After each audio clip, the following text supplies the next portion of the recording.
Noticed that when you get here, they have nothing, and they're happy.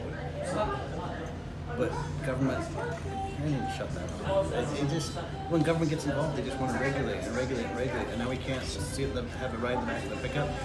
Got to wear seatbelts. Got to wear a helmet.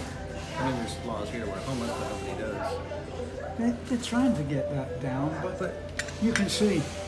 More important things, survival. Not about if you're riding in the back of a truck or a pickup or a car or 10 people on a motorcycle. It's survival. And that's, we don't have that in America. Not anymore. Politicians. I mean, America was famous for so many things. I mean, what about tailgate parties? Where people would go out and, you know, they didn't get raving drunk, but they might have had a couple of beers, and then California brought it down to zero tolerance, and then I don't know, I just remember that back then there'd be a cop in every small town, and if young kids were doing something wrong, he might actually give them a clap around the ear. And if they went home and said that, they would not dare to say that happened, because the parents will say, "Oh, and what were you doing to get out?" So people made judgments, but in America now it's not like that. Danny Griffith had a good. You remember that show? Yeah. He has a lot of good. It's old-fashioned. It's got a lot of good sense of family. Yeah. See, and here they have a sense of family here. You know, I stayed.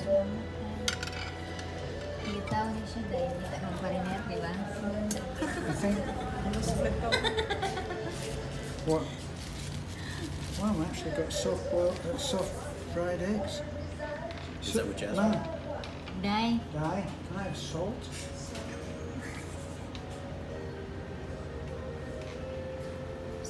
Pag-practice na naging English.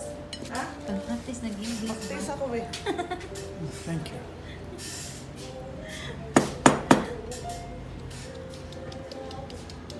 Yes, we have lunch here now. There's some eggs and french fries. You know, when I first went to Florida,